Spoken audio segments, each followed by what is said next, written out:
Oke, halo, selamat pagi semuanya. Pagi. Pagi, Oke, ya. jadi sekarang kita mau wawancara salah satu alumni meteorologi tahun Set. yang lulus tahun 2015 ya Kak Ito ya. Iya. Mm-mm. Jadi sekarang kita tuh mau wawancarai Kak Ito tentang mengenai kemanfaatan data iklim di kehidupan sehari-hari.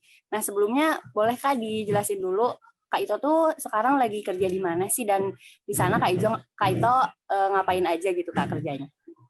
Oke, selamat pagi Anggia, selamat pagi Desi, selamat pagi saya Sereja. Aku tuh sekarang jadi Kementerian PU tuh lagi ngebuat proyek untuk prediksi banjir. Nah, kebetulan aku sama Panji itu ditarik untuk ikut proyek itu. Jadi sekarang tuh aku kerjanya tuh sebagai konsultan konsultan individu dari Kementerian PU. Tuh, gitu. Konsultan individu untuk Kementerian PU ya Kak berarti? Mm-mm. Itu tuh di sana konsultannya jadi gimana Kak maksudnya? Boleh dijelasin lagi nggak Kak? Aku juga rada bingung sih konsultan individu. Kalau kamu nanya konsultan individu, aku juga rada bingung. Cuman yang aku tahu tuh jadi konsultan individu tuh jadi tidak sebagai tim. Jadi konsultan-konsultan yang biasa di PU tuh biasanya dari ada perusahaan menjual jasa konsultasi, itu konsultan gitu. Nah, kalau konsultan individu itu tuh jatuhnya perorangan. Nah, kalau yang di aku sendiri, kan aku tadi bilang ada proyek banjir ya. Ya itu sih tadi, maksudnya aku jadi konsultan individu untuk proyek banjir tersebut. Jadi kami ngebuat model, aku dan Panji itu ngebuat model untuk banjir, dan model yang aku buat itu, jadi modelnya tuh ada 2 tipe, ada model hidrologi, ada model hidrolika. Model hidrologi itu untuk menghasilkan debit banjir, model hidrolika itu untuk menghasilkan genangan banjir. Nah, aku sama Panji itu di bagian model hidrologi. Tuh. Terus kalau kalian tahu tuh harusnya kalian belajar hidrometeorologi tuh, kalau kalian kan belajarnya kami tuh pakai HMS. Gitu.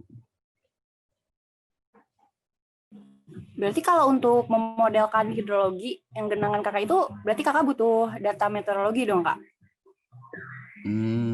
Kalau masalah data tuh untuk buat model hidrologi, kami tuh butuh 6 data biasanya. Data awal. Jadi kami tuh biasanya pas awal tuh akan nge-sorting data. Kita punya nggak nih 6 data ini untuk kita prepare ke depannya step-stepnya kita ngapain. Nah, 6 data itu yang kita butuhin tuh pertama tuh benar kita butuh data meteorologi, karena ya tadi kita kan ngomongin banjir. Banjir kan bukan ada sih. Banjir ada karena berbagai macam hal, tapi air meluap dari ini salah satunya kan karena ada air tambahan. Air tambahan yang paling umum terjadi itu hujan. Nah, berarti untuk kita melihat model banjir ini, itu ya kita butuh data hujannya. Jadi data meteorologi kita pakai itu data hujan. Kayak kita butuh data Jadi untuk memodelkan hidrologi ini kita butuh 6 data hujan, itu yang meteorologinya, terus data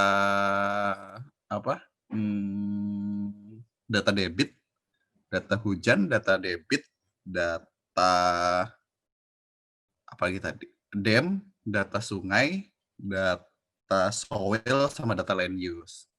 Gitu. Nah, untuk data hujan sendiri, kan kami ada beberapa fase ya, ada beberapa tahap pengerjaannya.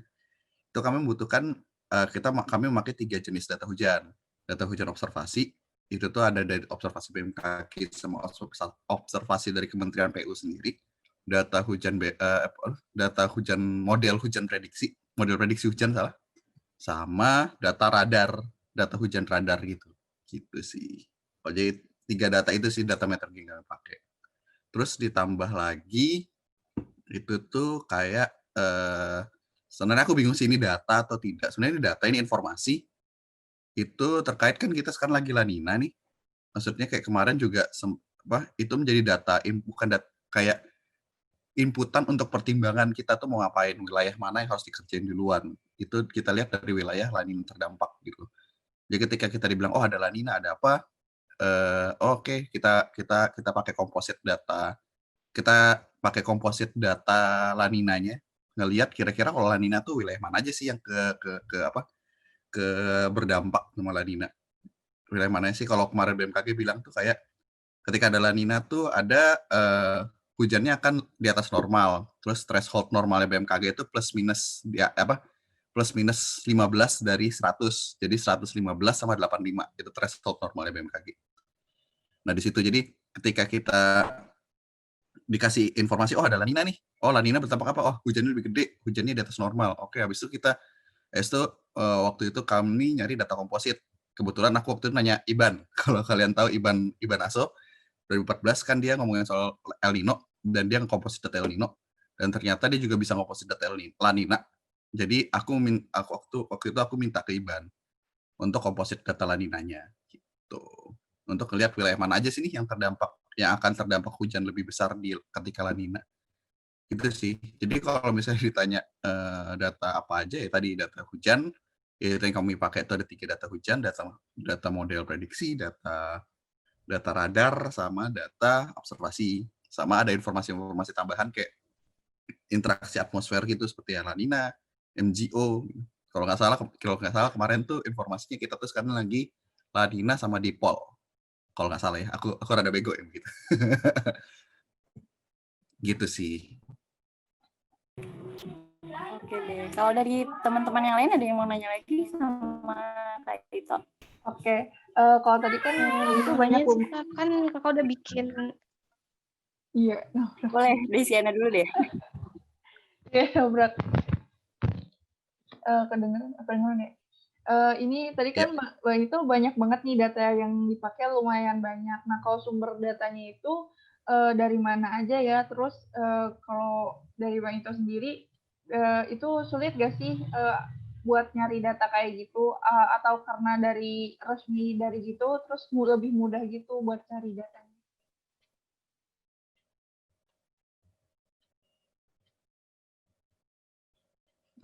Data apa nih? Data meteorologinya, apa keseluruhan data, apa gimana? Data meteorologinya kayak tadi yang hujan terus sama apa tadi yang lainnya kayak gitu. Oke. Oh, data meteorologinya. Ya, kalau dibilang gampang nggak gampang sih. Maksudnya cenderung gampang sih. Beda lah sama aku sama Panji tuh sering ngomong dulu, beda ketika kami NEA sama ketika kami kerja sekarang. Ketika kami NEA tuh ketika kita ngomongin data pusing banget gitu untuk cari, aduh ini data dari mana, ini data harus minta kemana, aduh ini data kok begini, ini data kok begitu. Emang pusing banget soal data untuk meteorologinya ya.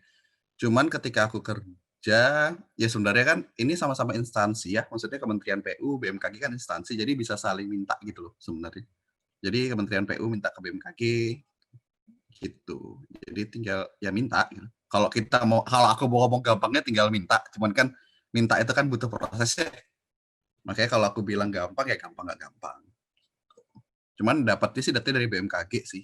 Kebanyakan data dari BMKG, data radar dari BMKG, prediksi juga dari BMKG, terus stasiun kayaknya kalau stasiun BMKG iya, BMKG kayaknya dari websitenya deh. Kadang kami ngambil suatu source tambahan, cuman mostly sih kami kalau stasiun tuh minta dari, jadi PU tuh ada balai-balainya lagi. Kalau kalian tahu BBWS Citarum gitu. Nah itu salah satu balai dari PU gitu. Aku nggak paham sih, aku kepikirannya gitu. Itu salah satu balai dari PU yang ngurusin untuk wilayah Sungai Citarum gitu. Jadi biasanya minta data curah hujannya itu tuh jadi biasanya kayak tiap balai itu punya stasiunnya sendiri gitu.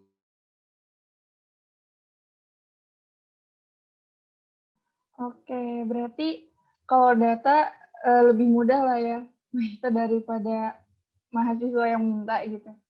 Oh ya, kan itu kakak sama Kak Panji kan bikin peta yang buat kayak banjir atau genangan air tadi kan. Nah itu buat si PU-nya itu digunain buat apa ya? Kan mereka pasti butuh tuh, makanya nyari konsultan pribadi. Nah gitu. Jadi data yang udah dihasilkan itu dipakai buat apa sih sebenarnya? Buat perencanaan ini sih, buat perencanaan mitigasi, perencanaan evakuasi. Jadi ketika kita udah punya peta genangan, berarti kita udah tahu wilayah mana yang terdampak.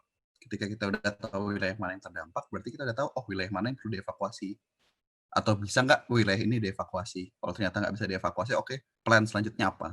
Gitu sih. Jadi sebenarnya ini gunanya untuk plan sih, untuk ngebuat plan. Oh gimana nih cara? Soalnya kan banjir mau nggak mau pasti ada kan.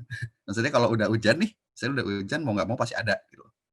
Nah sekarang ini jadi setelah ada peta genangan itu tuh akhirnya dibuat plan. Oke, plannya mau seperti apa? Banjirnya akan seperti ini, plannya mau seperti apa? Gitu sih.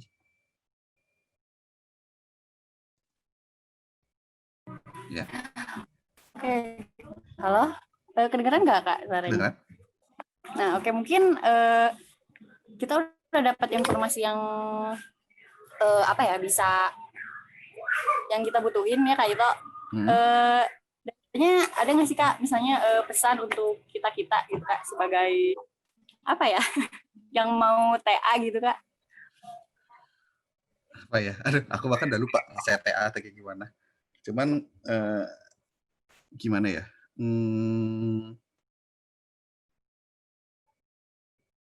Apa ya? Bingung sih sebenarnya, kayak paling kalau yang aku sedikit refleksikan akhir-akhir ini tuh adalah dalam dunia kerja ya kalian harus belajar bener-bener sih. Maksudnya bukan belajar bener-bener gimana ya? Show your skill lah gitu. Gitu sih kalau dalam dunia kerja ya. Kalau dalam dunia TA sih harusnya udah bukan generasi aku sih yang ngomong ya. Harusnya udah generasi 2016 yang ngomong. Jadi kalau dalam ngerjain TA, kalau aku sih aduh, aku bahkan udah lupa gimana. Wah, udah lupa gimana rasanya ngerjain TA. kayak udah beres sidang tuh kayak udah TA tuh pasti berat. Maksudnya nggak ada tuh namanya TA mudah. TA tuh pasti berat. Mau kalian udah mikir itu semudah apapun, pasti kalian akan ada titiknya. Mungkin kalian mau ngilang, mungkin kalian mau apa, itu pasti ada titik gitu. Titik jenuh, titik kesel, titik apa segala macam. Itu TA tuh pasti akan ada hal kayak gitu. Kalau dari aku sih jalanin aja gitu. Maksudnya jangan sampai kosong aja, jangan sampai nggak mikir aja. Maksudnya ketika TA tuh jangan sampai tiba-tiba hilang bener-bener hilang, nggak mikirin sama sekali. Tetap harus dipikirin gitu. Biar ingat kalau udah TA dan ingat apa yang harus dipikirin. Karena kalau udah sekalian nggak mikirin, lupa pasti nanti. Nanti kamu pasti lupa, ini gue bahas apa tadi ya gitu. Gitu. Nikmatin aja sih, fase TA itu menyenangkan. Dengan segala keringatnya, dengan segala capeknya, menyenangkan. Gitu aja sih. Oke, makasih Kak Ito. Berarti tadi untuk dunia kerja kita harus apa? Tadi Kak, show your skill sama kalau untuk TA dinikmati aja ya Kak. Nah, berarti balik lagi ke wawancara tadi. Berarti kesimpulannya kita dapat kalau misalnya data meteorologi itu dibutuhin untuk mitigasi bencana ya Kak, kalau di Kementerian PU ini. Lebih tepatnya sih untuk ngasih lihat ciri khas hujan sih. Maksudnya ngasih lihat karakteristik hujan itu seperti apa. Apakah akan hujannya di atas normal, di bawah normal, atau hujannya angkanya seberapa untuk diinput ke data. Kita nggak membuat threshold untuk bilang oh hujan segini berarti akan ada bencana, atau mungkin nanti akan ada seperti itu, kami belum tahu ya. Maksudnya untuk sekarang sih kami memakai data hujan itu untuk satu inputan, kedua untuk melihat karakteristik hujannya gitu. Oke deh. Makasih banyak Kak Ito untuk waktunya sudah menyempatkan. Ya, sama-sama. Dari Desyana sama dari Oja ada lagi?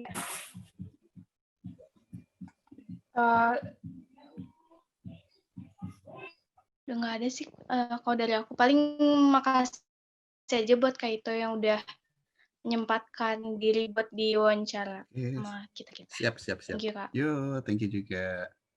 Makasih ya Kak Ito. Semangat Ya udah, aku kerjanya. boleh pamit duluan nggak? Ya, Soalnya boleh, ada boleh. ini. Boleh, sip. Iya, Makasih Kak, dadah. Oke, siap. Oke. Makasih Kak. Ya, dadah. Dan Kak Ito. Yo. Ya.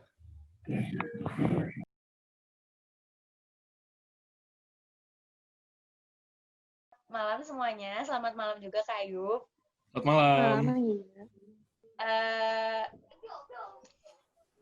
Jadi ini video kedua kita nih Kak Ayub. Nah sekarang Kak Ayub merupakan narasumber selanjutnya yang mau kita wawancara mengenai mengenai kemanfaatan data iklim di kehidupan sehari-hari. Nah, boleh dong Kak, Kakak kenalin dulu diri Kakak gitu Kak. Terus sekarang Kakak tuh lagi kerja di mana kayak gitu. Oke, nama saya Ayub Yoga Pratama. Dulu NIM-nya 128-15011. Alhamdulillah udah lulus angkatan 2015, lulus 2019. Sekarang lagi kerja di PT Innovastek Glomatra Indonesia. PT apa kata Innovastek? Innovastek Glomatra Indonesia. Boleh dijelasin nggak sih Kak, PT itu tuh sebenarnya PT apa gitu Kak? Dan sekarang Kak Ayub tuh kerjanya di bagian apanya gitu Kak? Oke, jadi PT Innovastek Glomatra itu bergerak di bidang, ada di bidang meteorologi, ada di bidang oceanografi juga. Soalnya yang kerja di situ tuh banyaknya orang meteorologi sama ada oceanografi juga. Jadi kita tuh kerjanya menyediakan platform kayak prediksi cuaca gitu, terus kita nge-provide prediksi cuaca biasanya pakai kalau nggak WRF sama model-model oceanografi gitulah.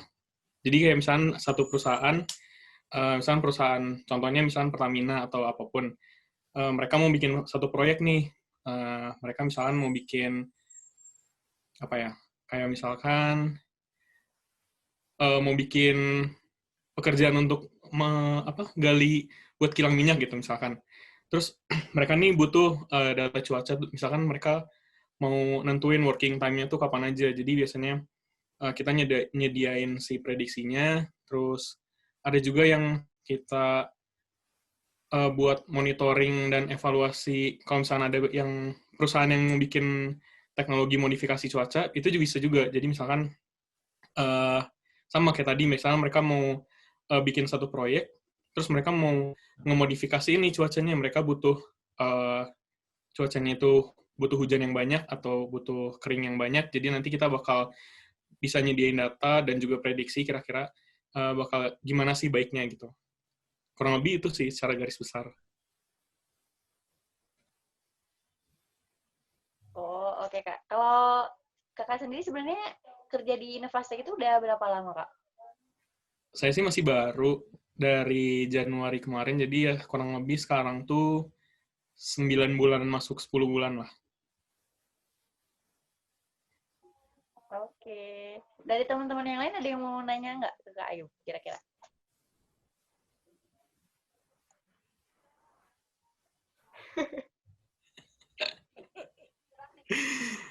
Nanya apa aja santai. Santai. Nggak ada? Nggak ada? Gimana? Rid, gimana Rid? Kalau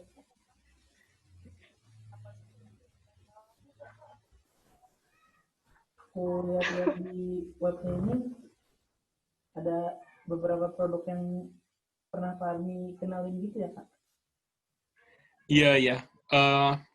Contohnya tuh kayak VWS kalau nggak salah, ada namanya VWS. Jadi itu tuh singkatannya saya lupa. Kalau nggak salah sih Flood Early Warning and Weather, ya gitu pokoknya. Jadi itu tuh buat prediksi banjir, biasanya itu dipakai di Bandung Selatan gitu kurang lebih. Jadi ada yang tentang kebencanaan juga, tadi saya lupa bilang.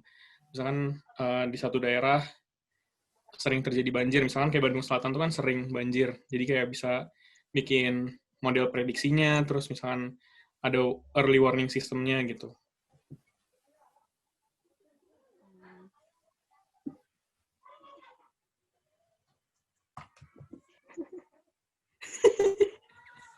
Oh, itu ya Kak, VWS yang proyeknya Pak Army itu kan ya? Ya, betul. Oh, iya. Oh, kalau buat di perusahaan yang Kakak tempati saat ini, biasanya data apa aja sih Kak yang paling dibutuhkan gitu, dan biasanya sumbernya dari mana ya Kak, data-datanya? Oke, biasanya kita bikin model prediksi, jadi biasanya pakai data observasi gitu kan. Kita bisa pakai biasanya pakai dari Ogimet. Ogimet itu biasanya untuk verifikasinya. Terus biasa untuk running, misalkan kita banyaknya juga pakai WRF. Kalau WRF itu kan pakai data GFS, terus dari NOAA kalau nggak salah. Ya biasanya pakai datanya itu sih GFS, terus dari ECMWF juga kita pakai buat misalkan kita bisa nentuin mana sih prediksi yang lebih cocok, terus nanti kan biasanya diverifikasi dulu sama data observasi, apakah si data model ini cocok, kalau cocok bisa kita pakai berikutnya gitu. Kurang lebih itu sih. Oh, kayak gitu. Tapi kalau data-data gitu berarti diaksesnya mudah ya, Kak? Maksudnya kayak kelengkapan data juga lebih baik gitu? Atau nggak ada jaminan, Kak? Datanya sih mudah didapatnya. Cuman kadang-kadang permasalahannya itu di Indonesia itu untuk pakai data itu yang sering kita temuin masalahnya adalah kurang kurang pas lah datanya, karena mereka kan biasanya nyediain datanya skala global. Sedangkan kalau secara global itu kan untuk running di wilayah yang kecil jadinya bakal lebih kurang bagus gitu resolusinya. Jadi biasanya kita bisa juga pakai apa ya itu istilahnya. Kalau ya kita biasanya bisa juga pakai asimilasi kalau pernah dengar. Jadi asimilasi itu kan data model yang didukung juga dengan data observasi, jadi untuk menciptakan model yang lebih bagus lagi gitu. Cuman datanya sih sebenarnya gampang diaksesnya. Untuk diaksesnya gampang, terus biasanya juga gratis, tapi kadang-kadang juga kalau misalnya proyeknya cukup gede dan butuh resolusi yang lebih gede, kan itu biasanya nggak ada kan, nggak gratis. Tapi kadang-kadang, mungkin biasanya kadang-kadang kita beli juga datanya untuk bisa ngasilin hasil yang lebih bagus gitu. Berarti dari Innovastek tuh nggak ini, Kak? Nggak apa, maksudnya kayak nggak bekerja sama misalnya BMKG atau gimana gitu, Kak, buat sharing datanya? Sejauh ini sama BMKG belum sharing. Cuman kalau misalnya yang sharing itu biasanya ada pernah sharing data juga dari BNPB. Kalau BNPB itu biasanya kita sharingnya data banjir, karena banjir itu yang bisa dipakai untuk ini kan, untuk verifikasi. Misalkan kita udah bikin model prediksinya hujan deras nih, ternyata di satu wilayah. Terus dari BMKG-nya mereka ngasih tahu data-data banjirnya supaya kita bisa bentuk model lagi untuk nentuin si wilayah ini berpotensi banjir apa enggak gitu-gitulah kurang lebih. Cuman kerja sama BMKG sama yang lain gitu untuk data kayaknya kalau waktu saya masuk tuh belum ada sih, cuman nggak tahu kalau sebelumnya pernah kerja sama atau enggak gitu.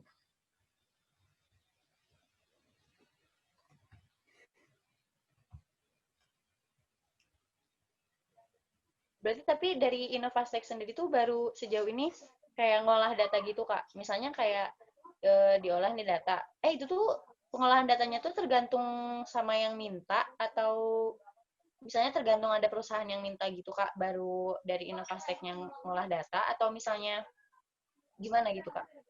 Atau punya produk yang kayak, maksudnya kayak gimana ya? Kalau VWS itu kan ada apa sih, Kak? Ramalan cuaca yang tiap harinya yang bisa kita lihat kayak gitu, Kak? Ya, betul. Jadi ada beberapa proyek juga yang kita tetap jalanin tiap hari meskipun nggak ada permintaan lain. Jadi gimana ya? Sistemnya tuh kayak dibagi beberapa bagian gitu. Misalkan ada satu perusahaan mereka minta produk dari kita, nah kita buatin produknya. Tapi produk yang kita sendiri yang jalan terus itu ada beberapa yang jalan terus. Itu kalau nggak salah namanya ada si B. SIB itu kepanjangannya Sistem Inteligensi Bencana. Jadi itu buat mantau bencana sama buat prediksi bencana juga, itu jalan terus tiap hari. Terus yang jalan tiap hari juga ada namanya dinamis. Dinamis itu, tapi itu lebih ke ocean sih, karena itu buat ngeprediksi fenomena-fenomena di laut kayak gelombang segala macam. Terus ada juga MHEWS, itu tuh kalau pernah dengar kayak mirip Windy. Windy pernah dengar nggak sih Windy? Windy itu yang kayak mereka nyediain data prediksi cuaca dalam beberapa hari ke depan, kayak biasanya ada hujan, ada awan, dan segala macamnya kan. Ada kalau di kita tuh MHWS itu yang kerja sama-sama BNPB juga. Jadi itu sebenarnya punya BNPB, cuman kerja sama-sama kita, jadi kita yang sama-sama bangun itu. Itu sih kurang lebih. Oke, dari teman-teman yang lain ada yang mau nanya lagi kira-kira?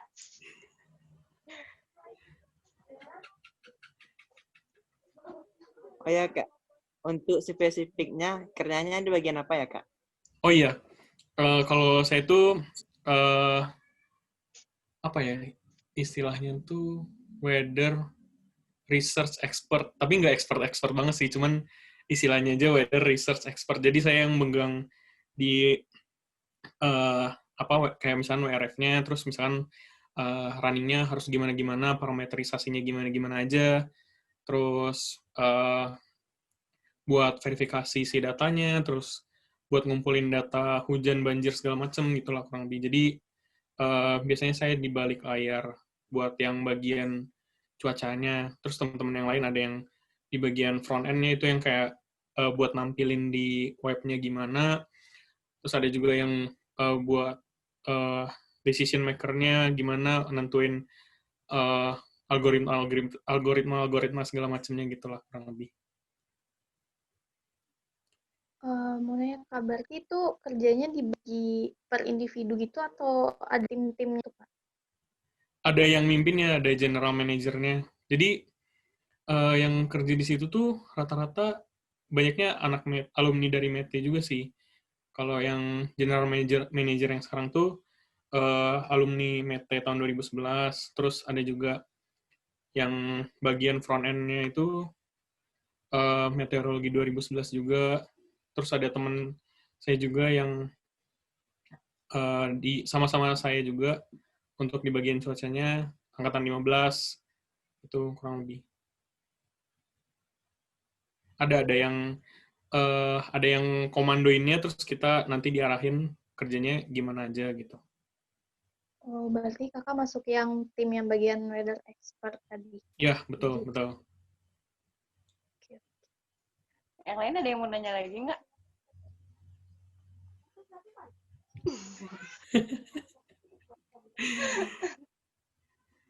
Sok tanyain. Kak Ayub, mau nanya dong.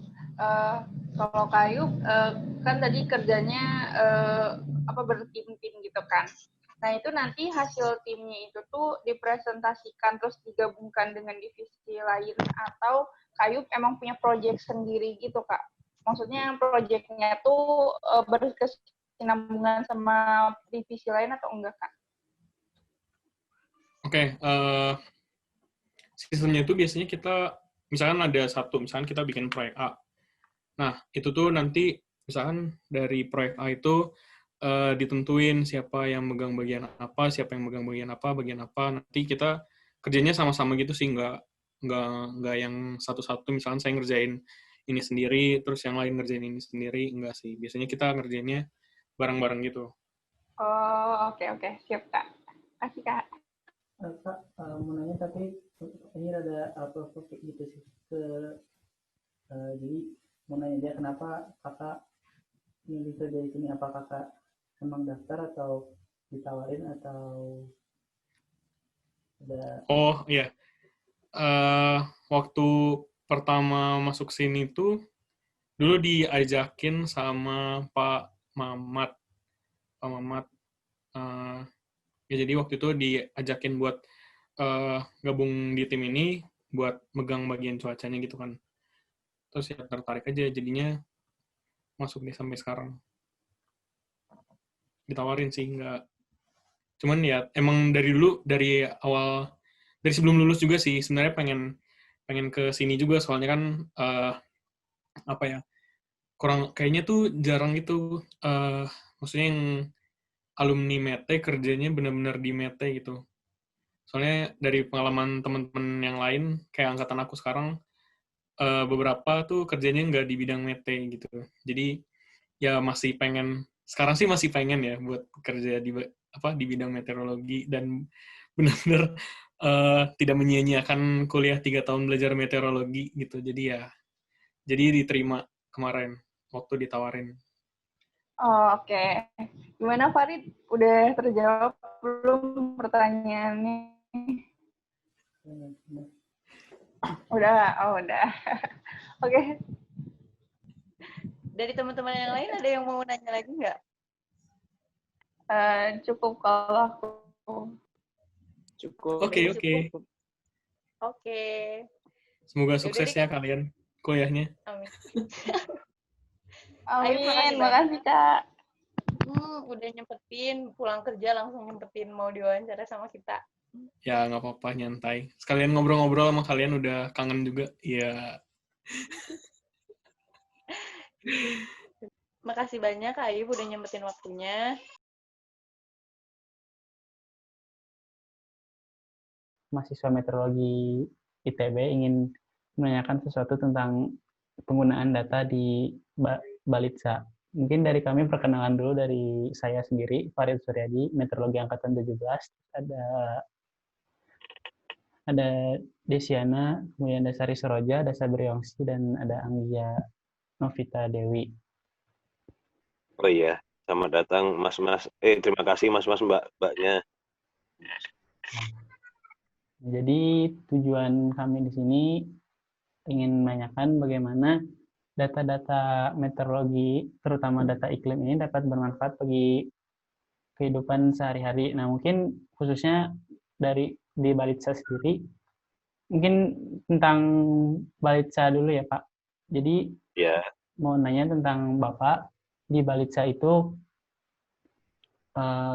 kerjanya di bagian apa dan melakukan apa-apa? iya. Jadi gini ya, mohon izin nih, terima kasih atas kesempatannya. Saya tadi udah pada kenal ya tadi ya, Abdi Hudaya.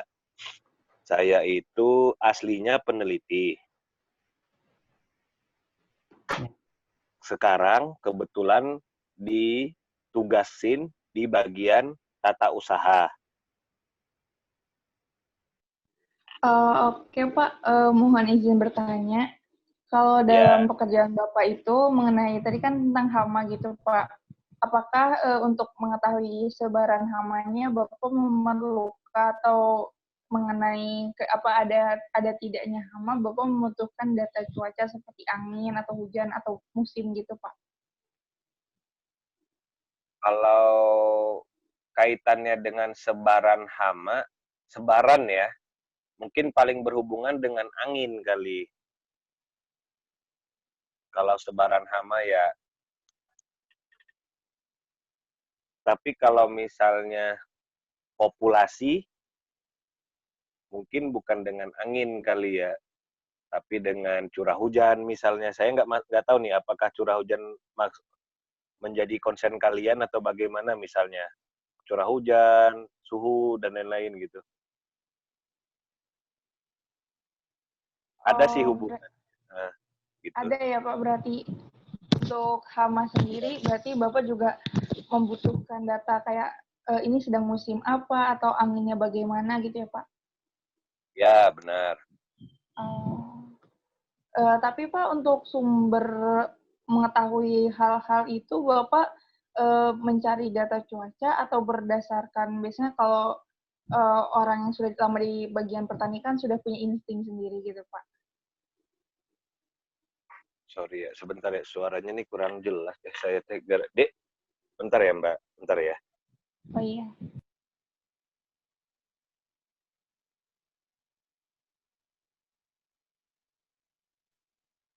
Gimana? Boleh diulangin, mohon maaf. Gini Pak, tadi kan bagian yang hama tuh Bapak juga sedikit menyinggung mengenai tadi angin, hujan juga. Nah, untuk menentukan hal-hal itu, apakah dari di Balita sendiri itu menggunakan data cuaca, maksudnya melihat data cuaca atau berdasarkan insting saja gitu Pak? Biasanya kan kayak, oh sudah bulan ini berarti begini gitu Pak. Mungkin dua-dua ya, karena berdasarkan pengalaman ya. Iya. Kalau misalnya hama saja, dia akan banyak itu di musim kemarau. Sedangkan penyakit itu dia akan banyak di musim hujan. Itu yang kaitannya dengan feeling. Nah, kita peneliti akan menggunakan feeling itu ketika kita melakukan penelitian atau bercocok tanam gitu, Mbak. Oh, ini musim kemarau, saya harus banyakin obat untuk hamanya atau racun untuk hamanya, bukan obat ya. Nah, ketika bertanam di musim hujan, saya akan menggunakan pestisida, barangkali udah tahu ya. Tahu Pak. Nah, kita akan menggunakan pestisida jenis fungisida yang lebih banyak kalau bercocok tanam di musim hujan. Itu masih secara feeling nih. Nah, tapi kan kita sebagai lembaga penelitian nggak boleh hanya mengandalkan feeling saja. Tentunya kita butuh data-data apakah ada perubahan perilaku si hama kaitannya misalkan dengan perubahan iklim. Nah, itu menjadi pertanyaan-pertanyaan bukan petani biasanya yang nanya, tapi ketika ditanya oleh sesama peneliti hama penyakit gitu. Biasanya kayak gitu. Diskusinya beda tempat, beda pertanyaan lah kira-kira kayak gitu, Mbak. Oh, gitu ya, Pak. Ya. Kalau boleh tahu, Pak, umpama nih di musim kemarau kan tadi hamanya lebih banyak ya, Pak ya? Ya. Ya. Nah, itu apakah dari Balita ketika memasuki musim kemarau kayak sudah mempersiapkan diri gitu, Pak, atau menunggu saja kan kadang musim kemaraunya juga nggak pas sesuai gitu ya, Pak ya? Ya. Nah, kalau misalnya hama, jadi cara penanganannya ya, Mbak ya, saya arahkan ke arah cara penanganannya ya. Kalau hama, dia itu bisa dengan cara apa ya? Kuratif. Kuratif itu ketika ada hama, kita baru melakukan pengendalian meskipun ada ambang-ambang tertentunya. Jadi kalau misalnya kita batuk dulu, baru kita obatin kan gitu ya. Tadi kaitan dengan pertanyaan Mbak adalah antisipasi ya Mbak ya? Iya Pak, antisipasinya. Nah, antisipasi baik. Nah itu untuk hama, sedangkan untuk penyakit umumnya itu kita melakukan pengelolaannya dengan cara preventif Mbak. Nah preventif ini yang artinya sebelum hujan itu kita lakukan penyemprotan preventif namanya. Jadi belum ada penyakitnya, kita udah melakukan tindakan gitu. Nah, jadi kaitannya dengan antisipasi tadi, saya rasa lebih berguna di pengelolaan penyakitnya. Kena nggak ya kira-kira apa yang saya sampaikan? Iya Pak, paham-paham. Jadi sebelum ada penyakitnya sudah dicegah dulu gitu ya Pak ya? Ya, itu untuk tata kelola. Jadi musuhnya petani itu kalau nggak hama ya penyakit. Udah bisa membedakan belum ya? Kira-kira yang mana hama, yang mana penyakit? Wah, kebetulan belum Pak. Boleh Pak kalau berkenan. Saya coba ya. Jadi di dalam urusan tanam menanam itu musuhnya petani itu utamanya hama dan penyakit. Nah, kalau hama itu dia ada jasadnya gitu, Mbak. Ada serangganya atau ada ulatnya gitu. Itu namanya hama. Nah, sedangkan penyakit itu biasanya kita nggak bisa melihat jasadnya. Harus dengan bantuan mikroskop gitu. Tapi kita hanya bisa melihat gejalanya saja gitu, Mbak. Atau jangan-jangan jadi bikin Berarti kalian ya gimana? berarti itu lebih cenderung ke virus gitu ya Pak ya, yang tidak terlihat gitu. Hanya Jadi terlihat ketika sudah menjangkiti. ya, jadi betul virus itu salah satu penyakit. Penyakit itu ada beberapa golongan. Ada jamur, bakteri, virus juga salah satunya gitu. Nah, kita nggak bisa lihat virusnya, tapi kita bisa lihat gejalanya gitu. Oh iya ya Pak, siap. Oke. Kalau berarti kalau udah ada virus itu Pak, umpama sempat nggak Pak kayak nggak itu umpama didukung juga dengan faktor alam gitu Pak, kayak cuaca atau entah itu dari angin atau dari hujan, itu pernah nggak Pak kecolongan kayak gitu? Atau sudah tadi yang preventif itu Pak? Maksudnya kecolongan itu gimana?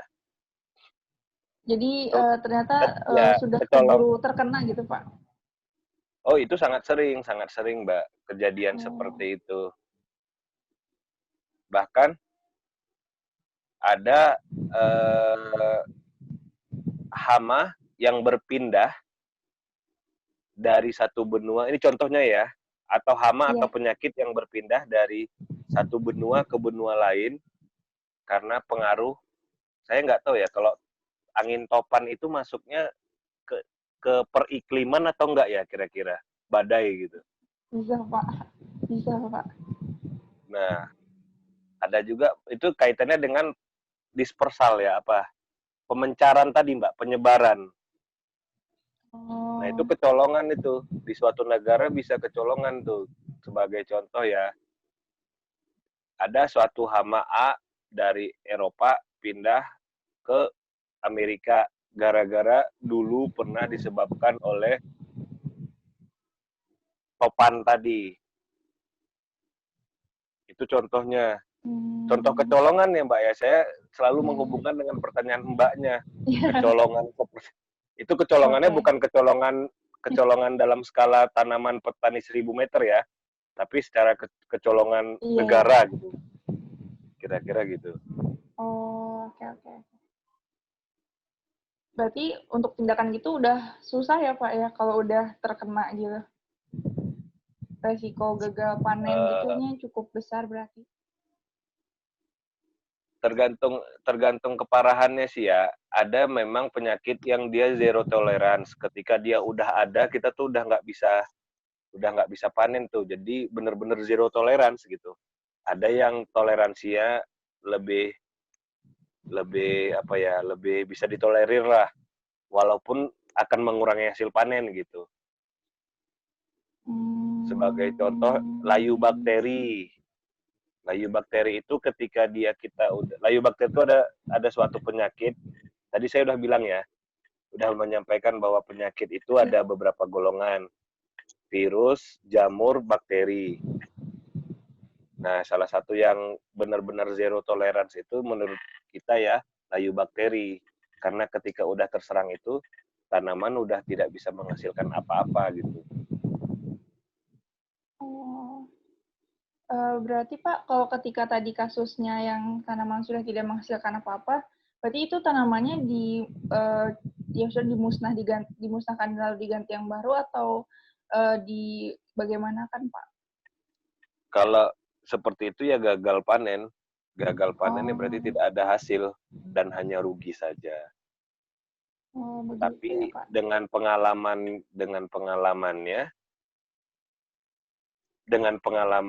petani, ya hal-hal seperti itu udah sangat diantisipasi.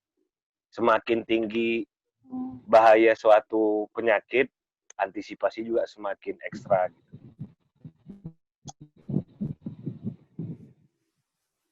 Pak mau bertanya? Gitu ya Pak. Tadi kan juga. Ya, silakan Pak Rin. Jadi terkait hama ini, apakah suatu hama itu emang nyerang satu jenis tanaman atau dia emang nyerangnya bebas itu nggak ngelihat jenis tanamannya apa? Ada dua-duanya, ada yang monofah, ada yang polifah gitu Mas. Jadi tergantung hamanya. Jadi pertanyaannya langsung saja saya jawab, ya bisa dua-duanya. Memang ada hama yang spesifik di satu tanaman. Ada juga hama yang bisa menyerang banyak tanaman. Kalau pernah dengar hama wereng nggak ya? Pernah, Pak. Nah, itu spesifik Padi. hanya di padi. Tapi kalau pernah misalnya dengar ulat gerayak, mungkin nggak pernah dengar ya kalau ulat gerayak ya. Belum, Pak, kalau ulat. Nah, itu dia bisa menyerang banyak tanaman gitu. Kejawab ya pertanyaan Mas ya? Jawab, Pak. Oke. Oh ya Pak, saya mau nanya Pak. Ya, silakan Mas Sabri. Kan Bapak menyinggung soal gagal panen tadi. Ya. Itu pernah terjadi karena bencana kekeringan atau bencana hujan lebat sehingga banjir nggak Pak? Pernah. Saya pernah mengalami sendiri bahkan. Ketika itu saya percobaan di Dieng, itu saya terkena bukan, tadi pertanyaannya Pak, tadi kekeringan atau hujan lebat ya? Iya Oke, Pak. tapi saya disebabkan oleh angin kencang. Angin kencang, tanaman jadi stres dan gagal panen. Dan pernah juga ada teman saya yang punya pengalaman gara-gara banjir. Pernah.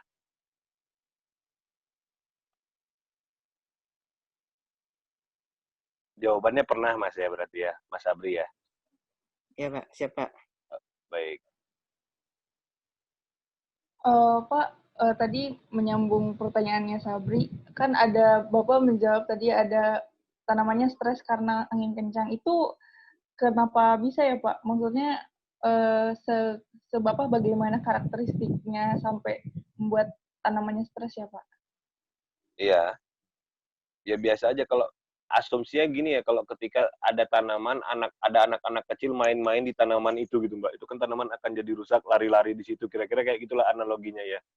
Saya mekanisme detailnya saya juga nggak paham, tapi yang jelas tanaman jadi stres dan gagal recovery gitu. Oh, kayak gitu ya Pak. Iya, Oke, kira-kira oke. saya analogi gampangnya saja ya Mbak ya. Oh iya ya. Tapi kalau untuk di Balita sendiri Pak, kan Ya, di Lembang kan curah hujannya cukup tinggi lah ya Pak ya, sering ya. hujan gitu. Itu ada antisipasi nggak Pak? Kan ada beberapa tanaman yang tidak cocok terlalu sering kena air gitu Pak. Atau sudah ada tindakan preventif dari Balita untuk memisahkan tanaman-tanaman yang tidak terlalu cocok banyak air, atau memang di Balita sendiri tanamannya khusus yang suka air gitu Pak? Oke. Ya, itu udah menjadi rahasia umum ya ketika akan masuk musim hujan. Pertama, untuk langkah-langkah untuk menghasilkan hasil yang baik ya, mulai dari milih tanaman, mulai dari memilih obat, itu menjadi paket rencana budidaya, Mbak. Ini musim hujan nih, kita nanamnya jangan yang ini. Nah, itu pertanyaan Mbak sebetulnya udah dijawab sendiri oleh Mbak sebetulnya. Kita akan memilih tanaman yang tidak cocok, tidak terlalu senang air, kayak gitulah. Terus kita harus menyiapkan paket-paket pengendaliannya, bagaimana, kayak gitu. Terus sebagai contoh, ada salah satu paket pengendalian contohnya ya. Kalau di musim hujan, jarak tanamnya itu agak kita jauhin gitu tuh. Jarak tanam tahu ya? Iya, Jarak antara satu tanaman dengan tanaman lain, kita akan jarang biasanya. Nah, itu perpaduan antara insting dan hasil penelitian, Mbak, biasanya. Sehingga terbentuk paket pengendalian tadi gitu. Oh, begitu. Menjawab ya mudah-mudahan ya. Iya, menjawab sekali, Pak. Berarti Baik. kalau boleh saya simpulkan, Pak, untuk di Balita sendiri penggunaan data meteorologinya itu seperti data cuaca, angin atau hujan itu sudah apa ya, Pak? Kayak lebih cenderung ke insting aja ya, Pak? Bukan melihat datanya atau dihitung gitu, Pak. Kaitannya sebagai apa ya? Untuk bercocok tanam. Iya. dalam kaitannya menghasilkan produksi, memang lebih ke insting. Tapi saya perlu sampaikan juga, kita juga butuh data-data apa tadi ya? Tadi data apa, Pak? Sorry, Data mohon maaf. cuaca. Data-data cuaca. Kita butuh juga sebetulnya. Misalnya kadang-kadang kejadian nih, ada alien spesies, apa ya? Gimana ya membahasakannya? Ada perubahan perilaku hama gitu, Mbak. Kita juga perlu, nah tadi yang saya bilang di awal tadi, untuk berbicara dengan sesama ilmuwan, bahasa-bahasa kaitannya dengan perubahan iklim yang lagi hot lah bisa dibilang sekarang. Itu menjadi topik yang hangat tuh. Sekarang ternyata si hama ini, yang dulu nggak terlalu banyak, kok bisa jadi banyak banget ya, gitu loh. Nah itu kan perlu dikaji dengan macam-macam tuh. Yang paling sering ya kajiannya dihubungkan dengan cuaca gitu.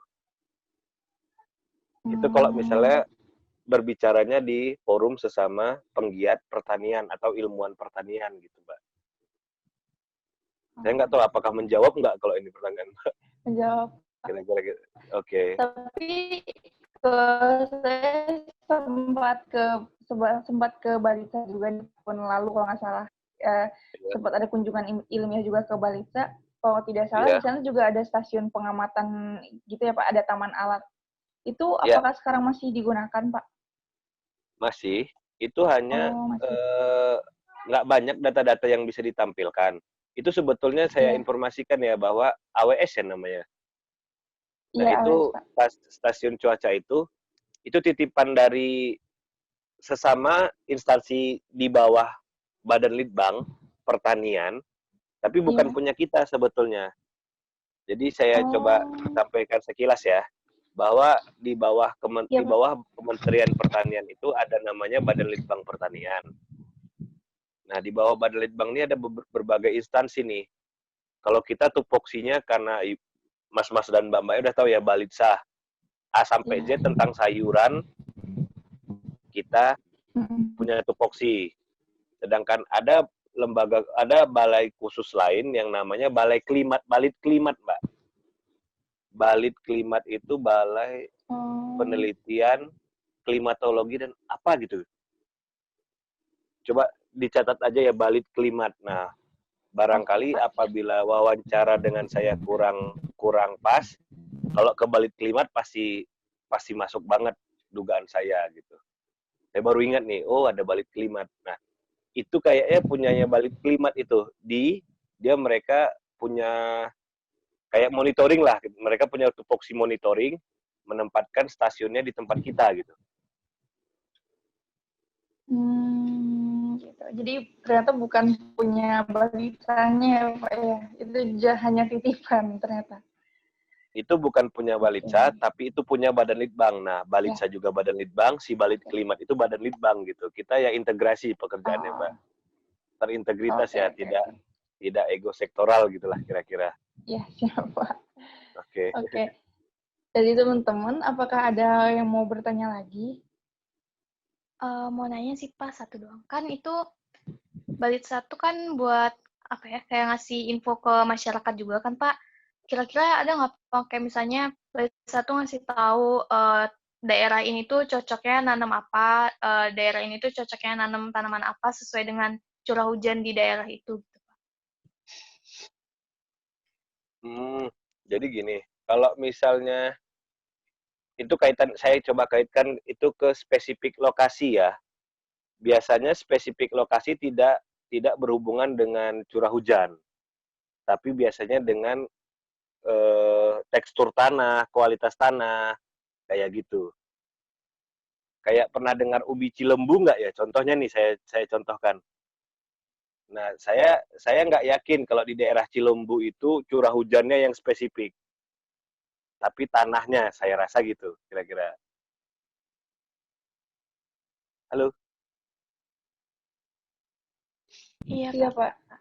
Ya, kira-kira kayak gitu. Jadi kalau misalnya, saya nggak tahu ya, saya kurang paham juga tentang ilmu apa, tentang iklim. Karena saya bilangnya saya orang sama penyakit. Kalau spesifik kaitannya dengan curah hujan saya rasa tidak.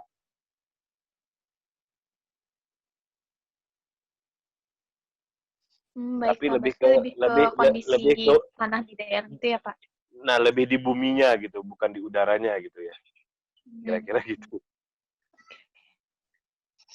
Baik, Pak. Oke, dari saya udah sih Pak pertanyaannya. Mungkin dari teman-teman yang lain. Langsung ke Farid lagi aja tadi. Ya, silakan Mas Farid.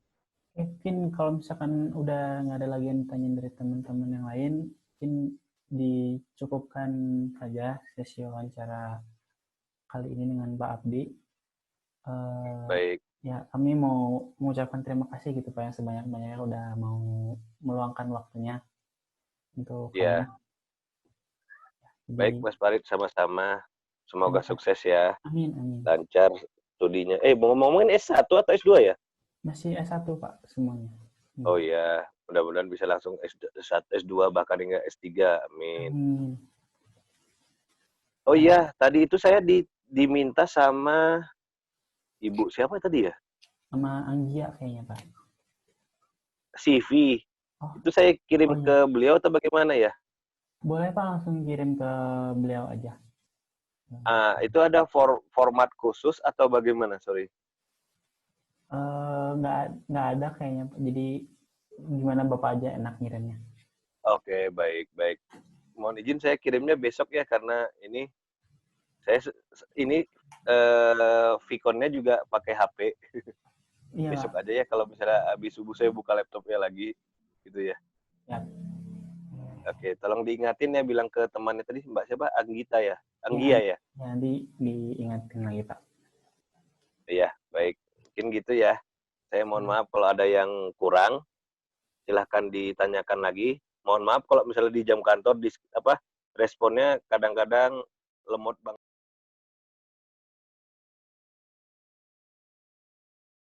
Itu dapat tugas Pak dari mata kuliahnya Pak Joko Wiratmo untuk mencari narasumber yang untuk dimintai keterangan atau diajak diskusi santai gitu Pak mengenai ketersediaan data meteorologi dan kemanfaatannya Pak. Nah, kami itu teringat gitu Pak, Bapak kan ketua UPT MKG ITERA nih Pak. Jadi kami meminta izin sebelumnya kepada Bapak untuk diskusi sedikit gitu Pak mengenai hal ini. Oke, cuman kan kamu harus tahu saya kan baru jadi kepala UPT-nya baru 2 tahun kan gitu. Jadi dan stasiun kami itu juga baru dibangun baru 3 tahun. Jadi datanya juga belum banyak. Ya, tapi mudah-mudahan saya bisa bantu menjawab pertanyaan-pertanyaan kalian seperti itu. Monggo, silakan. Halo Pak, apa suara saya terdengar? Terdengar Anggia. Silakan. Suara saya kedengaran nggak? Iya Pak, kedengaran. Oke. Oke Pak, sebelum kita mulai ke pertanyaan intinya, aku pengen nanya dulu ke Bapak nih Pak, boleh nggak sih Pak dijelasin dulu di UPT MKG ITERA tuh sebenarnya gimana sih Pak? Terus kayak ada apa aja mengenai meteorologinya kayak gitu Pak? Jadi stasiun itu dibangun atas kerjasama BMKG dengan ITERA. Jadi ITERA menyediakan lahan seluas 2 hektar ya, 200 meter kali 100 meter. Ya, kemudian di situ dibangun stasiun BMKG ITERA. Ya, di situ terpasang AWS, kemudian nanti ada display-nya, ada ombrometer, kemudian ada panci penguapan, plus sangkar meteorologi, kemudian ada akselerometer, kemudian kerjasama dengan OAIL, di situ akan ada nanti teropong, kemudian dalam perencanaan akan dibangun museum seperti itu.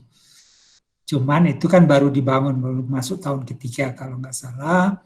Jadi jumlah data juga belum banyak, Tapi kamu harus ingat bahwa stasiun itu stasiun BMKG yang ditaruh di ITERA. Jadi semua data itu masuk ke sistem data BMKG. Nah, kayak kami kalau mau memakai data kita saya bikin surat ke BMKG minta supaya punya akses ke sistem data BMKG. Nah, dari situ kami bisa menggunakan data stasiun tersebut. Gitu, Anggia. Oh, jadi ternyata kepemilikan datanya tuh bukan punya ITERA, Pak, tapi tetap punya BMKG ya, Pak? Iya, betul. Karena itu kerjasama. BMKG menyediakan lahan, ITERA menyediakan lahan, BMKG membangun stasiun. Nah, waktu saya diminta di situ, saya minta ada orang BMKG yang bekerja di situ. Cuman sekarang karena belum ada rumah dinasnya, gitu ya, jadi belum ada orang BMKG di situ. Cita-cita saya tuh seperti itu. Jadi nanti di situ ada kepala UPT-nya orang ITERA, kemudian wakilnya itu nanti orang BMKG. Seperti itu. Nah, kemarin timnya udah jalan, udah jadi saya ketua, kemudian ada wakilnya tuh dari BMKG, seperti itu. Nah, cuman yang BMKG belum bisa berkantor di situ karena belum ada rumah dinas. Oke. Oke, baik Bapak. Kalau dari teman-teman yang lain ada yang mau nanya lagi nggak sama Pak Jaga? Saya izin bertanya, Pak. Silakan, Desiana. Ya, untuk UPT MKG ITERA itu kan tadi kerjasama antara BMKG dengan ITERA. Dan tadi alat-alatnya cukup lengkap ya Pak ya, karena luasnya juga sudah cukup. Kalau untuk kelasnya itu masuk klasifikasi kelas berapa ya Pak? Kalau untuk UPT? Saya mendesain untuk menjadi stasiun kelas 1. Jadi ITERA akan membangun macam-macam, tapi syaratnya itu nggak boleh lebih dari 10 derajat ya. Jadi kemiringan itu kemudian bebas, daerah bebas itu saya desain sesuai dengan stasiun meteorologi kelas 1. Wah, keren ya Pak berarti.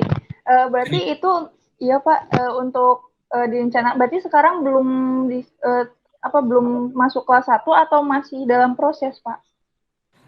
Kalau untuk masuk kelas 1 nanti itu akan harus disahkan oleh WMO. Oh. Jadi karena itu saya berusaha mempertahankan persyaratan itu. Oh. Ya, jadi misalnya jarak pembangunan gedung praktikum atau gedung lab itu jaraknya itu 50 meter dari stasiun itu nggak boleh ada apa-apa, kosong melompong. Sudah itu kita pakai sudut kan gitu ya, kamu masih ingat kan kalau kita ketinggian itu harus dasarkan kan sudut. Nah, sudut itu harus dipertahankan, jadi gedung yang dibangun nggak boleh lebih tinggi dari sudut yang saya minta. Kemudian lebar gedung itu kan sekepalan tangan, maksudnya 10 derajat kan. Kalau kita lihat ini menghadap ke gedung gitu, gedung ini nggak boleh lebar lebih dari 10 derajat.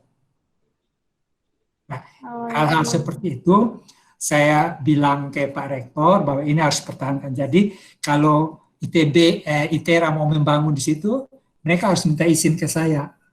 Ini desainnya kayak gini, bisa nggak kami bangun di situ? Nanti saya cek, saya minta pegawai itu dicek jaraknya, tingginya, lebarnya. Kalau memenuhi syarat, nanti saya bikin surat persetujuan. Nah, surat itu nanti diserahkan ke rektor. Baru rektor ketok bahwa gedung itu boleh dibangun. Oh iya Pak. Berarti kalau sekarang masih proses mempertahankan dan itu kalau boleh tahu kira-kira kapan ya Pak akan mendapat sertifikasi seperti ini? Nah, itu saya nggak tahu karena itu prosesnya, kan itu sebenarnya stasiun BMKG kan. Jadi prosesnya itu dari BMKG. Oh, iya Saya Pak. sendiri bahwa ini ada stasiun di bawah pengawasan saya berusaha bahwa syarat-syarat stasiun kelas 1 itu dipenuhi. Nah, karena misalnya di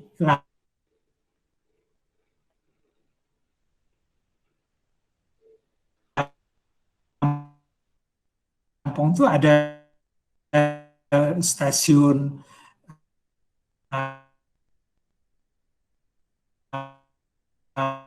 BMKG itu kelas 4. Jadi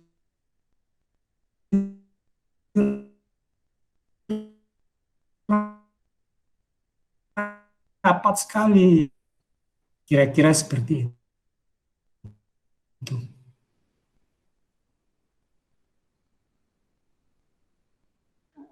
Iya Pak, Jadi baik. tugas kelas 1 terpenuhi. Iya. BMO bahwa ini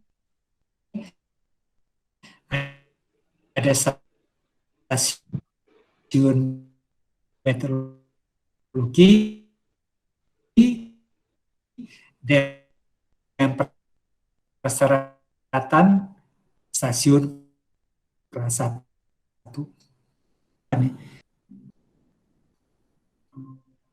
Oke. Di hotel ini internetnya nggak stabil. Jadi kami dari kemarin selalu pakai tethering dari HP. Oke. Ada lagi yang lain pertanyaan? Sari atau ini Iya Pak. himpunan? Oke. Farid.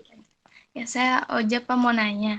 Kalau dari MKG sendiri itu berarti udah mulai ngambil data gitu atau belum Pak? Terus kalau misalnya udah, berarti itu dari BMKG yang ngambil datanya gitu Pak?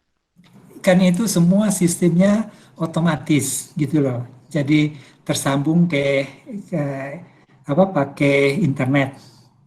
Jadi datanya semua itu langsung masuk ke BMKG, ke pusat data BMKG. Nah, maka waktu kami dari ITERA mau riset, kan perlu data itu. Nah, saya bikin surat ke BMKG minta supaya dikasih akses ambil data. Jadi rada-rada repot juga sih. Maunya kan kalau punya kita sendiri kan kita langsung simpan sendiri gitu. Ini enggak, karena memang itu stasiun BMKG, dia masuk dalam jaringan stasiun BMKG, di mana datanya semua tuh otomatis masuk ke sistem database-nya BMKG. Gitu. Nah, cuman karena kerjasama maka akses saya ke datanya jadi mudah. Saya tinggal bikin surat, datanya dapat.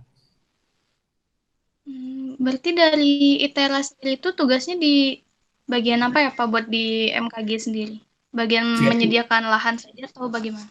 Jadi menyediakan kira-kira mimpi ITERA itu bahwa ini adalah lab lapangan ITERA.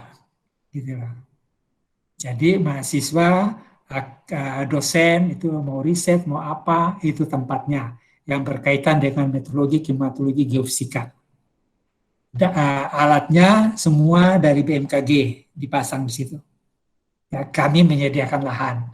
Nah, data-data ini kemudian langsung masuk ke database BMKG. Nah, kami itu mudah mengaksesnya gitu loh. Jadi riset mahasiswa, kerja praktek mahasiswa, riset dosen itu bisa dijalankan di situ. Nah, selama ini yang kami lakukan itu seperti itu. Ya. Nah, kemudian kalau mahasiswa bikin riset sekarang tuh di lahan saya itu lagi dibuat riset tentang energi baru hybrid, campuran antara angin dan matahari. Boleh di situ seperti itu. Nah, itu kita sediakan bagian di pojok, kemudian dia nggak boleh melanggar aturan stasiun kelas 1, dia bangun di situ. Dia ambil data di situ. Seperti itu. Nah, data dia nanti didukung oleh data stasiun kami kan seperti itu. Sehingga risetnya akan jadi lebih baik karena ada verifikasi data yang dia ambil untuk risetnya. Kira-kira gitu, Oja. Ya, berarti kalau dari segi data lebih bagus daripada data di Taman Alat ITB sendiri ya, Pak? Ya jelas, karena kelas stasiunnya beda, kelas 4 sama kelas 1 gitu. Nah, dulu di ITB itu saya minta ke rektor zaman tahun tahun 90-an itu saya minta lahan untuk bangun stasiun kelas 1, tapi nggak dikasihnya di Lembang. Jadi kemudian di sana dikasih izin kita rencana pembangunan stasiun, ada stasiun geofisika, stasiun meteorologi, stasiun astronomi, stasiun apa itu ada gedung lahan di sana. Tapi kemudian itu gagal karena ternyata kerangka gedung yang ada di sana itu nggak bisa dipakai. Nah, dananya nggak cukup. Jadi sementara ini belum dijalankan lagi. Jadi mimpi punya stasiun kelas 1 ITB sudah ada. Kemudian sudah diizinkan untuk bangun, tapi kemudian masalahnya duitnya nggak cukup. Ya. Jadi mungkin harus tunggu adik-adik kalian, saya nggak tahu angkatan keberapa nanti baru ketemu stasiun itu.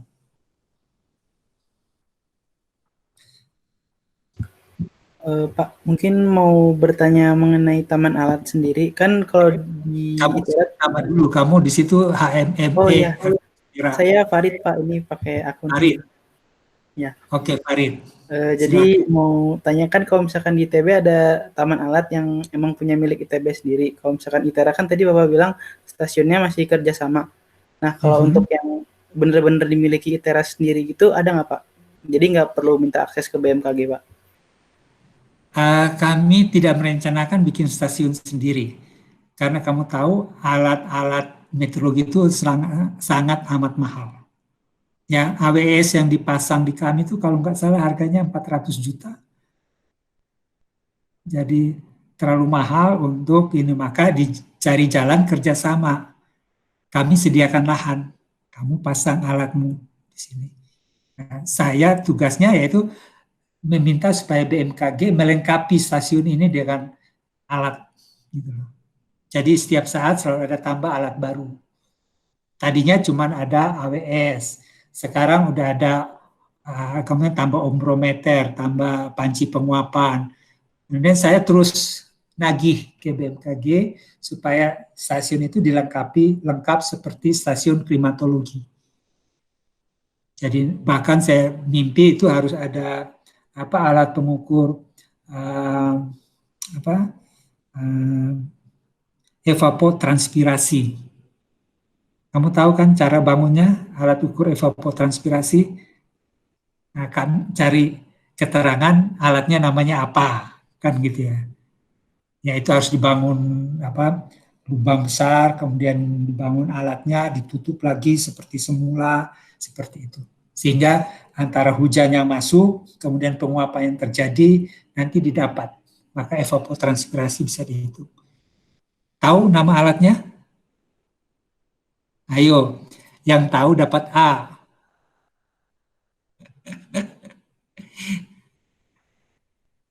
Tahu? Enggak tahu? Ayo, siapa yang tahu?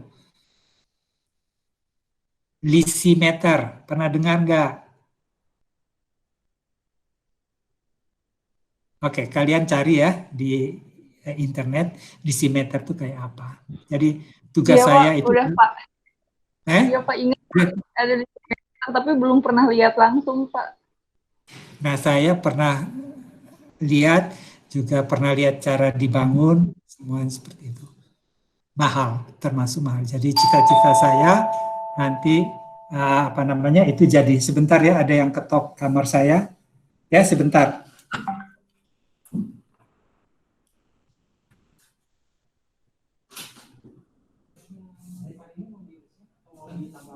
Tambah aja Mas, saya ada wawancara juga. Saya ini aja ya Mas. Dari begini ada sama saya terus wawancara. Nanti saya minta kesempatan ini.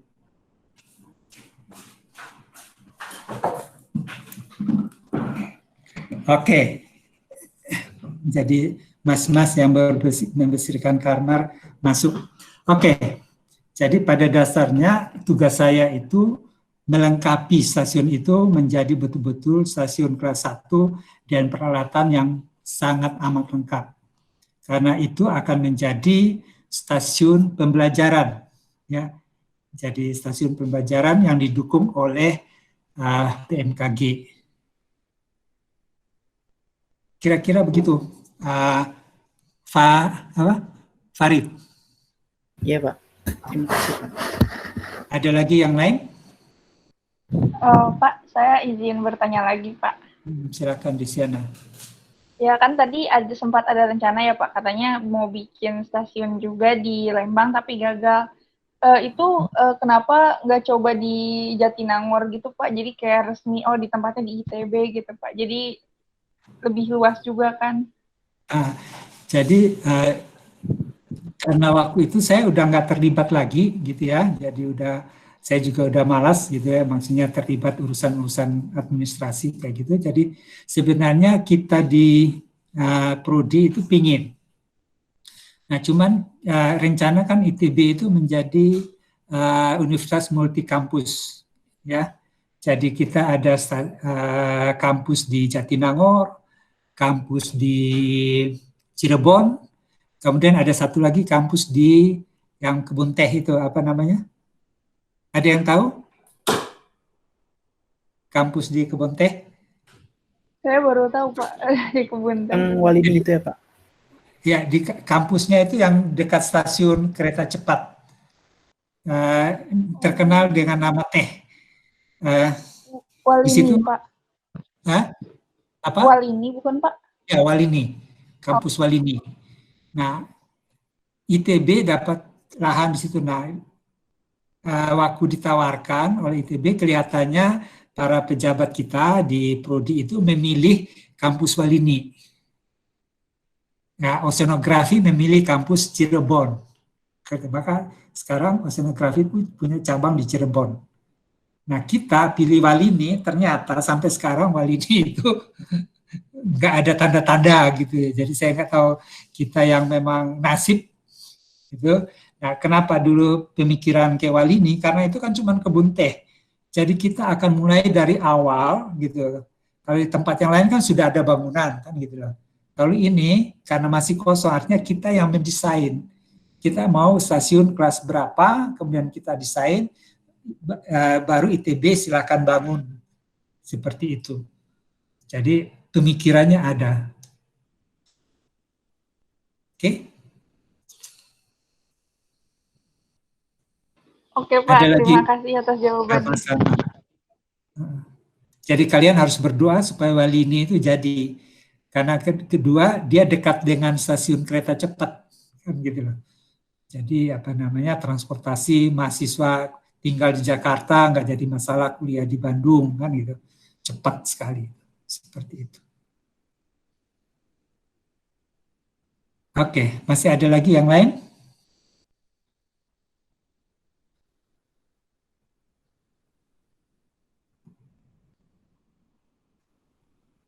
Oke. Oja bergeser tempat dengan Agia. Kalian bukan pindah-pindahan kan? Baik. Dari teman-teman masih ada yang ingin bertanya atau tidak ke Pak Zadra? Oke, nggak ada ya? Atau cukup? Oke, mungkin cukup Pak pertanyaan dari kami. Sebenarnya kami masih ingin banyak bertanya, tapi mungkin nanti di lain kesempatan Pak. Oke. Terima kasih kepada Pak Zadra yang sudah menyempatkan waktunya untuk sedikit berbincang dengan kami. Oke, mungkin sekian dari kami Pak. Terima kasih banyak. Sama-sama. Terus tetap semangat, jaga kesehatan, kan gitu ya. Terus tetap bahagia karena obatnya COVID itu semangat, bahagia gitu ya. Terus jaga protokol yang harus diingat ya. Maju terus ya, pantang mundur. Amin. Amin. Oke, selamat siang. Saya juga akan lanjutkan rapat. Ya, yuk, selamat siang. Siang Pak. Terima kasih. Terima kasih. Terima kasih banyak Pak. Terima kasih Pak.